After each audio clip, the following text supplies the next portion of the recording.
स्वागत है आपका। भगौड़े जाकिर नाइक का पाकिस्तान में रेड कारपेट वेलकम किया जाएगा। स्वागत के लिए शहबाज सरकार के कई मंत्री पहुंचे हैं। कराची में जाकिर नाइक का जोरदार स्वागत हुआ। लाहौर, कराची, इस्लामाबाद में जाकिर की तकरीरें होंगी। जाकिर नाइक का बेटा भी कार्यक्रम में शामिल होगा। 28 दिनों के दौरे पर पाकिस्तान पहुंच गया है जाकिर नाइक, जो भारत में मोस्ट वांटेड है। भारत का भगौड़ा है, मोस्ट वांटेड है जाकिर नाइक। मनी लॉन्ड्रिंग समेत, हेट स्पीच समेत कई मामलों में गंभीर आरोप हैं और भारत के भगौड़े को, भारत के मोस्ट वांटेड को पाकिस्तान में रेड कारपेट वेलकम किया जा रहा है। पाकिस्तान ने कट्टरपंथी तबलीगी जाकिर को मेहमान बनाया। 5 अक्टूबर को कराची से दौरे की शुरुआत होगी। 5 से 20 अक्टूबर के बीच पाकिस्तान में कार्यक्रम है। 28 दिन तक पाकिस्तान में जाकिर नाइक रहेगा। मलेशिया में जाकर शरण लिया हुआ है। भारत से भागकर भारत की एजेंसियां लगातार प्रत्यर्पण की कोशिश कर रही हैं और अब जाकिर नाइक पाकिस्तान से जहर उगलेगा और पाकिस्तान में शहबाज शरीफ की पूरी सरकार जाकिर नाइक के ग्रैंड वेलकम में जुटी हुई है। शहबाज शरीफ सरकार के कई मंत्री हैं, वो मेजबानी में जुटे हुए हैं और ऐसी मेजबानी जो शायद किसी राष्ट्राध्यक्ष की होनी चाहिए, जो डिप्लोमेटिक टूर होता है, तब आप देखते होंगे इस तरह सा रेड कारपेट वेलकम। लेकिन एक कट्टरपंथी, भारत के मोस्ट वांटेड, जहर उगलने वाले भारत के भगौड़े जाकिर नाइक को रेड कारपेट वेलकम किया जा रहा है पाकिस्तान में।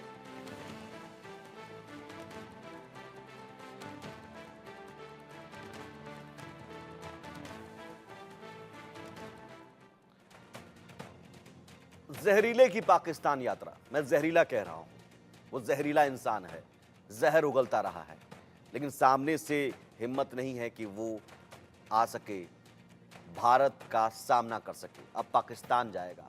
पाकिस्तान यात्रा, भगौड़े जाकिर नाइक को पाकिस्तान के न्योते पर यात्रा हुई है। 5 से 20 अक्टूबर के बीच पाकिस्तान में कार्यक्रम है। 28 दिन तक पाकिस्तान में जाकिर नाइक रहेगा। लाहौर, कराची और इस्लामाबाद जाएगा जाकिर। परिवार के साथ पाकिस्तान आएगा जाकिर नाइक, ये बड़ी खबर है। और पाकिस्तान में परिवार के साथ आने का मतलब है कि अब शरण ले सकता है पाकिस्तान में। मलेशिया से हो सकता है कि प्रत्यर्पण का खतरा मंडरा रहा है, मलेशिया से भारत प्रत्यर्पण करके भेजा जा सकता है। तो अब डर है, उस भगौड़े जाकिर नाइक को डर है कि भारत फिर से जाना ना पड़े, एजेंसियां भारत पकड़कर न ले जाएं, फिर उसके खिलाफ कार्रवाई ना हो, इसलिए वो पाकिस्तान में शरण ले रहा है। वैसे भी भारत के जितने भी दुश्मन हैं, आतंकी हैं, पाकिस्तान पनाहगाह रहा है, हमेशा से शरण देता रहा है पाकिस्तान। और यहाँ तो खुलकर भारत का दुश्मन, भारत का भगौड़ा, उसे पाकिस्तान रेड कारपेट वेलकम कर रहा है। आतंकी कनेक्शन भी है जाकिर का, ये भी आप समझिए। जाकिर का आतंकी कनेक्शन 2016 में बांग्लादेश की राजधानी ढाका में बम ब्लास्ट हुआ था। एक आतंकवादी ने जाकिर से प्रभावित होने की बात कही थी। फिर अप्रैल 2019 में श्रीलंका के ईस्टर संडे पर बम धमाके हुए। श्रीलंका बम धमाकों के तार भी जाकिर से जुड़े। इन धमाकों में 260 से ज्यादा लोगों की मौत हुई थी। धमाकों की जिम्मेदारी नेशनल तौहीद जमात ने ली थी। संगठन के मुखिया जहरान हाशिम ने जाकिर की तारीफ की थी। 2022 में कर्नाटक के मैंगलोर में ऑटो रिक्शा में बम ब्लास्ट हुआ। यहां भी जो आरोपी शारिक है, उसने बताया कि वो जाकिर नाइक से प्रभावित है। शारिक के मोबाइल में जाकिर के कई वीडियो मिले थे, जहरीले भाषण के वीडियो होते हैं। तो आतंकियों को लगातार पालने पोसने वाला, उन्हें उकसाने वाला, भारत के खिलाफ बम ब्लास्ट कराने वाले आतंकियों का सरगना आप कह सकते हैं। और उन जाकिर नाइक, उस भगौड़े जाकिर नाइक को पाकिस्तान में रेड कारपेट वेलकम किया जा रहा है। ये साफ साफ पाकिस्तान ये कह रहा है कि हम नहीं सुधरेंगे। यूएन में कश्मीर का राग, वहां पर फजीहत, और इससे पहले भी तमाम आतंकी संगठनों के आकाओं को वो शरण देता रहा है। अभी भी कई आतंकी संगठन के आका पाकिस्तान में हैं। और अब जाकिर नाइक को, जाकिर की पीस टीवी की नो एंट्री, पीस टीवी है, कहां कहां नो एंट्री है पीस टीवी की? Bharat, Bangladesh, Sri Lanka, Canada, Britain. ये पीस टीवी नहीं है। पीस टीवी आपको पीस, शांति, पीस टीवी के नाम पर अशांति, अराजकता, आतंकवाद फैलाने का जरिया है ये, और इसीलिए इन देशों में बैन किया गया है। बांग्लादेश में भी ब्लास्ट हुआ, उसके तार भी जाकिर नाइक से जुड़े। श्रीलंका में ब्लास्ट हुआ, जाकिर नाइक से तार जुड़े। और भारत के कर्नाटक में भी ब्लास्ट हुआ, जाकिर नाइक से ही तार जुड़ी।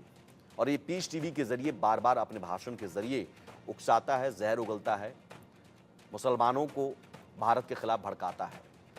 जरा कुंडली इसकी निकालते हैं जाकिर की, और समझिए टेरर कुंडली जाकिर की कैसी है। भड़काऊ भाषण और आतंकवाद को बढ़ावा देने का आरोप है जाकिर नाइक पर। 193.06 करोड़ रुपए की मनी लॉन्ड्रिंग का भी आरोप है। गिरफ्तारी के डर से 2016 में मलेशिया भाग गया, तब से भागा हुआ है। जाकिर के खिलाफ 2016 में एंटी टेरर लॉ के तहत केस दर्ज किया गया था।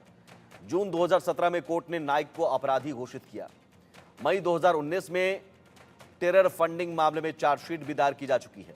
देश के कई शहरों में जाकिर के खिलाफ कार्रवाई हो चुकी है। संपत्तियां और बैंक अकाउंट्स में जमा रुपए जब्त कर लिए गए हैं। जाकिर नाइक के प्रत्यर्पण की कोशिशों में लगातार भारत जुटा हुआ है, और हो सकता है कि मलेशिया से प्रत्यर्पण की कोशिशें अपने आखिरी चरण में हैं।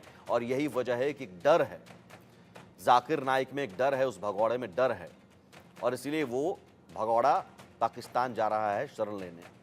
उसे पता है पाकिस्तान में उसका वेलकम किया जाएगा, क्योंकि भारत के खिलाफ जहर उगलता है। लेकिन पाकिस्तान यहां भूल रहा है कि भारत के दुश्मनों को आप लाख पनाह दें, इससे पहले भी पनाह देते रहे, आप कुछ नहीं कर पाएंगे। जम्मू कश्मीर में आज आखिरी फेज का चुनाव शांतिपूर्ण तरीके से हो रहा है। 370 हटने के बाद कश्मीर राग अलापते रहे, कुछ नहीं हुआ। तमाम आतंकी संगठनों के आका को आपने शरण दिया, तमाम साजिशें रची। आप जाकिर नाइक को भी बुला लीजिए, कुछ नहीं कर पाओगे। हमारे साथ जो खास मेहमान इस वक्त मौजूद हैं, सबसे पहले आपको हमसे परिचय करवा दें इस टॉपिक पर। मुफ्ती मंजूर जियाई हैं, मुस्लिम धर्मगुरु हैं। डॉक्टर मोहित शुक्ला हैं, हिंदू धर्मगुरु। डॉक्टर राम श्रीवास्तव हैं, विदेश मामलों के जानकार। मैं सबसे पहले डॉक्टर राम श्रीवास्तव आपके पास आऊंगा। ये प्रत्यर्पण का डर है? जी हाँ, प्रत्यर्पण का डर है, क्योंकि जाकिर नाइक की जो आपने कुंडली बताई है, उससे ये क्लियर कट है कि वो एक भीषण आतंकवादी है। धर्म की आड़ में अनपढ़ लोगों को, धर्म के जो भोले भोले वाले लोग हैं, उनको भड़का कर आतंक की ओर खींच रहा है, और उसका ये इतिहास सर्वव्यापी है, पूरी दुनिया जानती है। अब रहा सवाल ये कि ये जो प्रत्यार्पण का डर है, उसको सही बात है कि कायदे से देखा जाए तो हमारी और मलेशिया की जो संधि है वो स्पष्ट कहती है, हमारे यहाँ का जो कोर्ट ने जिसको अपराधी घोषित कर दिया है उसका प्रत्यार्पण उनको करना चाहिए, और उसकी प्रक्रिया जारी है। रहा सवाल जाकिर साहब का, जाकिर जी का, अगर उनका मैं धार्मिक पहलू देखूं तो उससे मुझे कोई ऐतराज नहीं है, क्योंकि दुनिया के सब धर्म जो हैं अपने फॉलोअर्स के लिए शांति का संदेश देते हैं, शांति मानसिक जो संतोष का वो देते हैं, जीवन को सुचारू ढंग से चलाने का संदेश देते हैं। लेकिन जो जाकिर नाइक ने जो काम किया है वो ये किया है, उन आयतों का दुरुपयोग करके दुनिया में ऐसा माहौल क्रिएट किया है कि नहीं, दुनिया में सिर्फ अगर कोई भी एक धर्म हो सकता है वो इस्लाम है, और बाकी सब लोगों को रहने का कोई हक नहीं है। ये बिल्कुल गलत है। यहाँ मैं आपको एक छोटी सी घटना याद दिलाता हूँ। बात 1986 की है, जिस समय इस्लामाबाद में एक कॉन्फ्रेंस हो रही थी, इस्लामिक साइंस कॉन्फ्रेंस थी वो, और 14वीं हिजरी का सेलिब्रेशन चल रहा था। किस्मत से मुझे वहां जाने का मौका मिला था। तो मेरा जो अनुभव रहा वो ये कि पाकिस्तान में सभी लोग आतंकवादी नहीं हैं। वहाँ मोहम्मद सईद जैसे हमदर्द के लोग भी हैं, और वहाँ आम आदमी, अगर मैं कहूँ तो 70% से ज्यादा लोग जो है भारत को बहुत स्नेह करते हैं, मानवता को स्नेह करते हैं। ये बात अलग है कि पाकिस्तान का जन्म ही जो हुआ है वो भारत से नफरत पैदा करने के लिए हुआ है। जिन्ना साहब का अगर आप इतिहास उठाकर देखेंगे कायदे आदम का, तो उनके जो ग्रैंडफादर थे, उन्होंने चूंकि नौकरी कहाँ कर ली थी, कराची में। किस जगह की थी? मछलियां पकड़कर जो ब्रिटिश फर्म विदेश भेजती थी, और उस कंपनी में वो क्लार्क थे। जब गुजरात के लोगों को ये पता लगा जिन्ना साहब को, तो उन्होंने उसको जाति बाहर कर दिया। जाति बाहर किया तो उनको मजबूरी में इस्लाम कबूल करना पड़ा। लेकिन वो इस्लाम के कितने आदर करते थे, ये इसी बात से पता लगता है कि उनकी जो बेगम साहिबा थी, वो कौन थी? वो तो मुस्लिम समाज की थी नहीं और अंत तक उन्होंने माना जी। भी नहीं। तो खैर वो बात अलग है, पर स्थिति वहाँ पर ये थी कि एक बार उस कॉन्फ्रेंस में एक चर्चा चल रही थी। वो चर्चा थी Islamisation of science and technology. अब उस समय में मैंने नेशनलाइजेशन ऑफ साइंस वो बैंक तो देखा था, लेकिन इस्लामाइजेशन साइंस और टेक्नोलॉजी का क्या करेंगे? तो मैंने वहाँ जो मजलिस शूरा में जिस समय ये कॉन्फ्रेंस चल रही थी, जनरल कॉन्फ्रेंस, तो उस समय मैंने हाथ ऊंचा करके कहा कि look here, I am also one of the delegate, ठीक है can sir. I tell you one thing? है क्या? ठीक। मैंने कहा जहां तक मैंने होली कुरान में पढ़ा है हाँ। कि रामपुरा वाला साहब की जो होली कुरान है, उसका एक एक शब्द मैंने बहुत गहराई से बिल्कुल पढ़ा सर, है, ये बताने की ज़रूरत उसमें नहीं है कि वो सिर्फ़ और सिर्फ़ इस्लाम